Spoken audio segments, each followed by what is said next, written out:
சரவணப்பாக்கம் அரசு மேல்நிலைப் பள்ளியில் மாணவர்களுக்கு விலையில்லா மிதிவண்டிகள் வழங்கிய சட்டமன்ற உறுப்பினர். விழுப்புரம் மாவட்டம் திருவெண்ணாநல்லூர் அருகே சரவணப்பாக்கம் அரசு மேல்நிலைப் பள்ளியில் பயிலும் மாணவர்களுக்கு விலையில்லா மிதிவண்டிகள் வழங்கும் நிகழ்ச்சி நடைபெற்றது. இந்த நிகழ்ச்சியில் கலந்து கொண்ட உளுந்தூர்பேட்டை சட்டமன்ற உறுப்பினர் மணிகண்ணன் பள்ளி மாணவர்களுக்கு மிதிவண்டிகள் வழங்கப்பட்டது.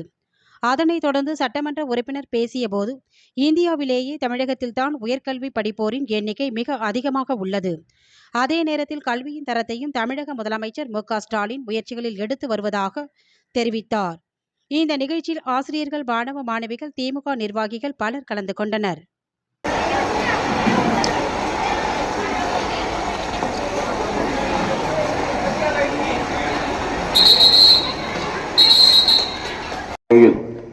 சரவணபாக்கம் கிராமம்னா கிராமத்தில் இருக்கக்கூடிய பள்ளி மாவட்ட அளவில் இது